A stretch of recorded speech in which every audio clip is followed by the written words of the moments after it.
Hello and welcome to Worlds Apart. More than 700 years ago, the great Sufi poet Rumi penned one of the most enduring commentaries on the state of the world, comparing it to a reeling drunken body and saying that the caravan of civilization has been ambushed.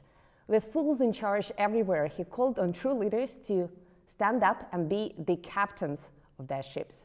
Well, what does it take to navigate the dire straits of life, first as a world-class athlete and then as a world leader? Well, to discuss that, I'm now joined by Prime Minister of Pakistan, Imran Khan. Prime Minister, it's great to see you, great to talk to you. Thank you very much for your time. My pleasure.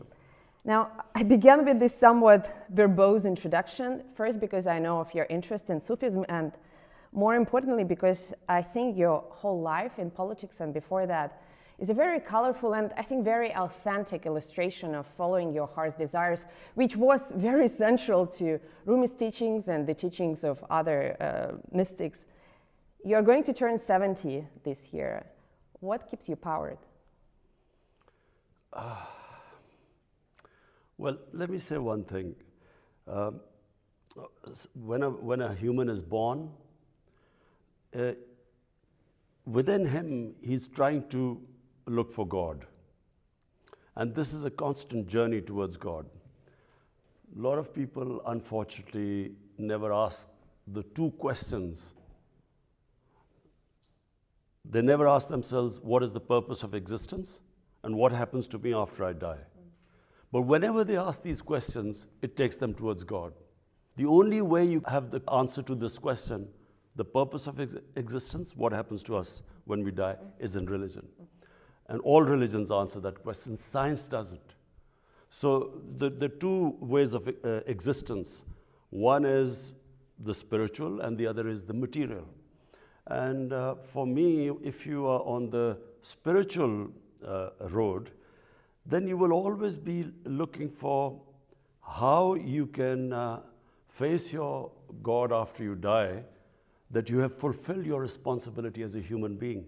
And our responsibility as a human being is, the more God gives us, the more responsibility we have to lift to help other human beings. Well, let's talk about this practical aspect of our lives, helping other human beings and the state of the world, which there are a lot of concerns around the world about where it's moving, many apocalyptic projections. I wonder how you feel about it, and how do you feel about Pakistan's ability to adapt to this shifting landscape? Well, the world faces two huge challenges.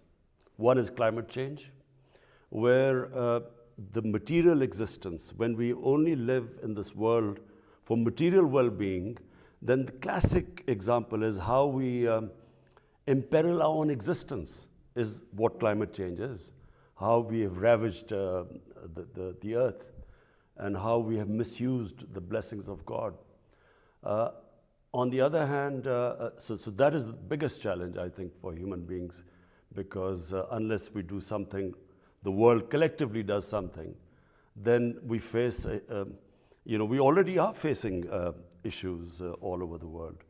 The weather patterns, and then the impact it's going to have on food security, and so on. The second biggest challenge is the plunder of the developing world by the ruling elites of the developing world, where every year huge amounts of money, according to the factile channel of the Secretary General of the UN, $1.5 trillion move from illegally. There's a trade imbalance anyway. I mean, the money flows through the trade imbalance to the developed world anyway. But the illicit, the illegal, money laundered by the ruling elites, over $1.5 trillion every year moves to the offshore accounts and Western capitals. Now, this is going to have severe consequences on food, on hunger, on starvation, on imbalance between the rich and the poor. And so I don't think enough attention is being paid to the second one, because the richer countries benefit from it, because they have this capital inflow, so they don't care. But the poor countries are getting destroyed. You don't get those profits, after you finish your journey in this world. So at a certain point that should come to an end. Now, I mentioned Rumi, and he wrote something to the effect that clever people want to change the world, while wise people focus on themselves. And I wonder if the current predicament, including the ones that you talked about, climate change and the plundering of the human societies. Of the poor countries. Yeah, if that is in a way a consequence of some clever people trying to make the world a better place, because all the plundering, all the progress has been done under seemingly positive slogans. The plunder is simple. The ruling elites, what they do is, when they, as Prime Minister, and me as a Prime Minister, if I want to take money out from Pakistan and my ministers, the only way I can do it is by destroying the institutions that will stop me from doing it. The judiciary, the accountability process, the tax department. So when I destroy the institutions, the country goes down. And this is why countries are poor. But what is happening is the rich countries are now building barriers. They are allowing the capital to come in, but they don't allow the labor to come in. They don't allow the unskilled labor to come in. So people are dying in the seas, they're immigrants, and this will get worse. They're building walls. So the only way to stop this people dying of hunger and poverty and this imbalance is for the rich countries to make laws like they have for drug money, like they have for terror financing. They should not allow, for instance, our ex-rulers have living in millions of dollars of properties in London. We can't do anything to get them back because the rich countries, they make it so difficult for let us get the money back. This should change, because if really you want to stop this immigrant problem, poverty in the developing world, then there has to be a way that if, for instance, we say that, look, this person who was living in Pakistan has these huge properties in London, then unless that person can justify that he got this money legally, the property should be returned to us. That would stop the plunder of the developing world. Now, let me switch gears a little bit, because we are recording this interview on the eve of your visit to Russia for a highly anticipated meeting between the heads of our countries, whose relationship for a very long time has been conditioned on others. It's been a function of other processes, regional, global processes. Do you think Russia and Pakistan have reached that point when they can deal with one another as self-sufficient actors on a bilateral basis rather than, let's say, looking onto others? Well, let me just go back in history. When the Cold War was, ravaging the whole of the world was divided into blocks. Pakistan moved in with the United States. We became part of the bloc in the Cold War with the US. India actually stayed neutral, but it was very close to the Soviets. Now when I look back, I think initially Pakistan needed help because when we became independent, we were impoverished. There were millions of refugees in Pakistan. We needed help. But, beyond 10 years or so, we should have then been non-aligned, independent country, stood on our own feet, not relied on aid. We became part of a bloc because we got foreign aid. When you look back, foreign aid is a curse for a country because you do not fix your own systems, you do not raise your own revenues, you don't increase your exports, you rely on handouts, and it stops a country evolving and developing and becoming self-reliant. So the world being divided into Cold War blocs and Pakistan becoming part of a bloc, when you look back, it stopped us from developing as a country. Well, you cannot go back, but you can change things moving forward. So do you think at this point? So when you learn from history, you learn from your mistakes. You have to know how to take the knocks. I guess that's your motto in life, right? You cannot move forward in life until you learn from your mistakes. So now what we want to do is not become part of any bloc. We want to have trading relationships with all countries. We have suffered. India became a hostile country, so the trade between them was minimal. Iran had sanctions, so we couldn't trade on the west side. Afghanistan has 40 years of conflict, so we couldn't go north and then to Central Asia. We couldn't go to Central Asia because we became part of the US bloc, and Central Asia was part of the Soviet bloc. So what we want now is trade with everyone. And what is the purpose behind it? To raise our people out of poverty. That is the main, any head of state, his main focus should be, how do you raise people out of poverty? And the best way is trading with everyone. And trading, regions develop. Now our region has been left behind because sadly there's hardly any trading with the neighbors. But Prime Minister, intention to trade is perhaps not enough because, as you know, our countries for quite some time have been discussing a large infrastructure project. I think it's called the Pakistan Stream, a gas pipeline. But forgive me my pun, the stream hasn't gotten enough steam yet. And now, in addition to logistical financing challenges, we are also dealing, I mean, Moscow is dealing with the threat of arbitrary sanctions, Western sanctions, that could be imposed on any Russia-associated project. Do you think this project and others will be up and running in our lifetime? Because sure, you are free, technically speaking, you are free to trade with everyone, but you know how geopolitics works, and there are some subtle ways of imposing pressure on international partners. That's true. I mean, this North-South pipeline, one of the reasons it suffered was the companies that we were negotiating with turned out that the US had applied sanctions on them. So the problem was to get a company that wasn't sanctioned, a Russian company that wasn't sanctioned. So that became a problem. With Iran, we are gas deficient right now. We could just gas pipeline from Iran, but Iran is sanctioned. I have to say that the developing world really wishes that there is not another Cold War. Because, you know, how do we go ahead? Our purpose is not that we become part of any bloc. My main purpose is we have almost half our population, the bottom 50%, half is above poverty line and half is below. But if there's like this commodity super cycle when commodity prices have gone up, or if there's a shock like the COVID-19, then they start going below the poverty line. So the last thing we want is the world divided into blocs, sanctions, and I'm hoping that this Ukraine crisis is resolved peacefully. Mm-hmm.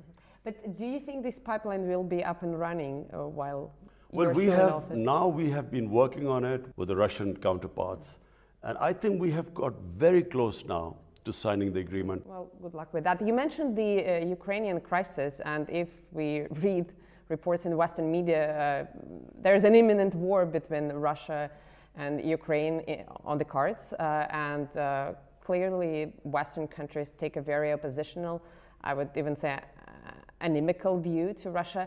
For a shrewd politician like yourself, don't you think that it's perhaps too precarious of a time to expand Pakistan's geopolitical horizons? Well, firstly, this doesn't concern us. I mean, you know, we have a bilateral relationship with Russia. We really want to strengthen it. You know, as I said, regions develop. It's not countries don't develop in isolation. It's because a whole region goes up. Like we saw the European Union. I mean, I was in university in England when the European Union came into being, and then the whole area standard of living went up.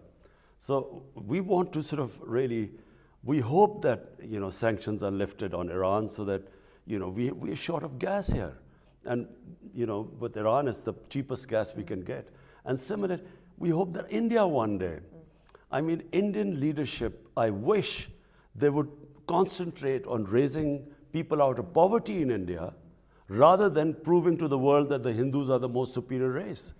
I mean, their leadership, how can a leadership not worry about having the highest poverty in the world is in the Indian subcontinent? How could they not worry about it rather than trying to prove to the world that the Hindus are superior? Well, but Prime Minister, on the other hand, many nations go through such period. I mean, it could be a more or less painful historically, but the spell of nationalism has affected many countries historically. Now, you mentioned that you don't want to play camp politics anymore. You want to be a bridge.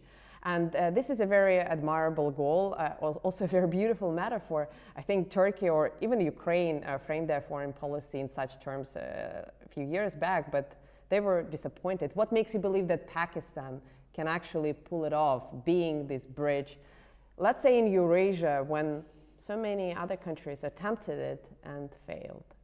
Well, firstly, let me just say one thing. As a student of history, I do not believe that military conflicts solve problems. I believe they give rise to so many other problems. You go in to solve one problem. Supposedly, the US went into Iraq to fight Al-Qaeda, but in the end, ISIS came into being. If you look back, I mean, look at the conflict since 9/11. I mean, if a third party dispassionately did a proper analysis of so many people killed, what was achieved at the end? What happened in Afghanistan? 20 years of, God knows, hundreds and thousands of people dying. What was the achievement? So therefore, I'm not a believer in military conflicts.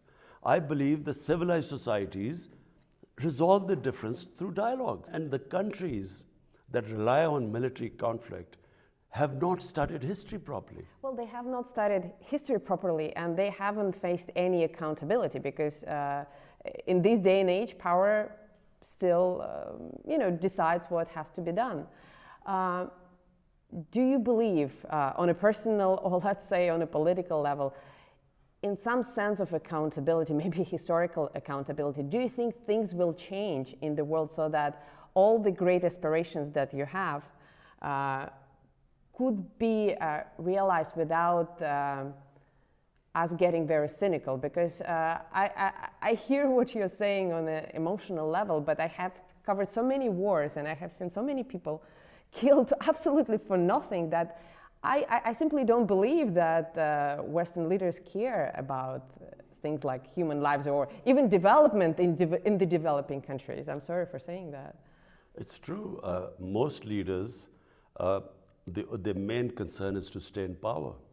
So if to stay in power, there's what they call as a good war, they won't mind loss of few human lives, well, as long as collateral damage. It's not people. It's collateral exactly. damage. I mean, as someone who looks upon the world from a spiritual point of view, I think it is insane to have a conflict with the idea of people dying and thinking that you will get more popular because of that.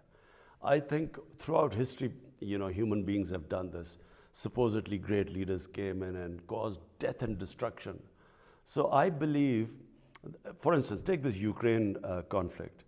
I mean, for the life of mine, I cannot really believe that there is any chance, there's any possibility of a conflict, because the consequences, forget about what will happen to the combatants. For the developing world, already the price of oil has gone up because of the prospect of a conflict. Ukraine supplies wheat to the world, and for that matter, Russia. Now imagine what will happen. Already the world is suffering from the after effects of the COVID-19. Imagine if there's a conflict. What will happen to the poor countries? Already the poor countries are suffering. They are already in debt because they had to incur debt because of the consequences of the COVID-19 fallout. So I cannot in my mind understand how can they even have got this close to a conflict? I can't understand this. We were talking about the Ukrainian conflict, and obviously we, the Russians and our Ukrainian neighbors, are very affected, but you have your own conflict to solve, and it may be a very stupid question on my part, but because we all know that, bad peace is better than a good war, but still, historically, do you think it's better to leave a conflict in a limbo for decades on end? Or do you think issues should be solved when they're hot? You see, if humans want, they can solve any conflict. The problem is that the humans, the leaders, and I'm talking about the leaders, I'm sure people in Ukraine and in Russia, everyone understands that if there's a conflict, there will be consequences. Everyone will be worse. It's not about the people. People on either side don't want this conflict to happen. So exactly. But I think that the leadership in the countries is then stuck that if we withdraw from this position, what will be the consequences to us politically? Because politically there are consequences always. And I think it takes very powerful, great leaders who rise above this and who think about the effects on the human beings.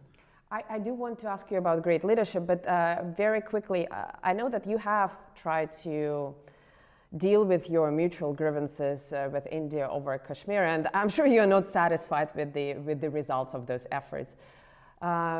Are you going to leave that issue to your successors, or are you still hoping to try something new? You know, when my party came into power in 2018, first thing I did was to reach out to India. And I told them, you know, our only issue is Kashmir. Let's sit down on the table and resolve it. Let's have a roadmap. But I didn't realize, you know, and remember, I'm the one who knows India better than anyone because cricket is a passion, you know, in the subcontinent. And because of, you know, me being captain of cricket here and sort of playing over 10 years against India, I know India better than most people. I know the senior journalists, their politicians, their sports people. So I know India very well. So I immediately reached out. But then I discovered, to my horror, that this is not the India I used to know, because it's been taken over by this mad ideology. It's a racist ideology, which was inspired by the Nazis. The founding fathers were inspired by the Nazis. You can Google on your phone and you can, the founding fathers praised the Nazis, racial superiority, hatred towards the Muslims, towards the Christians. And they look back some 1,000 years how Hinduism was the superior religion and culture. And you see, there's a negative nationalism, there's a positive nationalism. You must distinguish between the two. I can inspire my people by saying, look, you were a great nation, let's now get back again. But if I say you were a great nation, but because of these other human communities, you could not reach the top, so shift the hatred towards them, there is always bloodshed. Prime Minister, I'm sure your counterpart in New Delhi would disagree, but if Prime Minister Modi wants to share his own views, we would be more than happy to travel to New Delhi and interview him on that. Listen, I would love to debate with Narendra Modi on TV. I would love to talk. But you know, before we organize this debate, and by the way, RT would be happy to moderate it, me personally, but I have an editor It would be so good for over 1 billion people on the subcontinent if we can resolve our differences through a debate rather than through... That would be amazing. But before we go there, I have an editor who is a huge cricket fan, and he follows cricket and obviously your fate also very, very closely. And he told me that your team haven't toured India since 2013, while the Indian team hasn't been to Pakistan since 2006. Is there any chance, that's his question, is there any chance of restarting bilateral cricket tours as a way of rebuilding ties and as a way of rekindling that passion? Because if you have a common passion, there's something common inside of you. We are all humans deep down. I mean, we are all the same. So, you know, both the hatreds and the loves, they are shared. Do you think there's something, do you think cricket can be a saving grace? Well, we just played India a few months back, and I have to say, the celebrations that took place in Pakistan when they beat India in the 2020 World Cup, you know, I haven't seen people so happy for a while. But unfortunately, sports is connected to politics, no matter how much we try and separate it. Now, what India has done in Kashmir, it has unilaterally revoked its status, which was a special status, since 75 years, guaranteed, the United Nations Security Council guaranteed the people of Kashmir the right to self-determination. So through their own democratic right, they could decide whether they wanted to be Pakistan or India. When they revoked that right, and that was 5th August 2018, that's when unfortunately things have got worse. Now, if we try to pretend everything is normal, it means Pakistan has abandoned the people of Kashmir.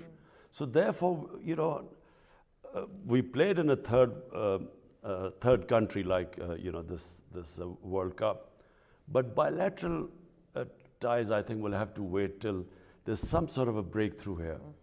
Now, let me ask specifically about Pakistan, because this year marks the 75th anniversary of your country coming into being, and the figure of Muhammad Ali Jinnah still looms large with his philosophy of marrying modernity with traditional grassroots culture. And I think it's not only in Pakistan, but I see this philosophy coming to prominence all around the world, even in Russia. I think Vladimir Putin subscribes to a similar brand of enlightened conservatism. When you see progressive things around the world, you benefit from them, but you stay true to your sort of your inner core, your collective soul. Why do you think it's becoming so popular around the world? Because whenever you try and superimpose another culture on a nation, it doesn't work. You know, colonialism, what did it do? What the colonialists created was a thin lot of people who imitated the colonialists, who in Pakistan would be called the westernized elite.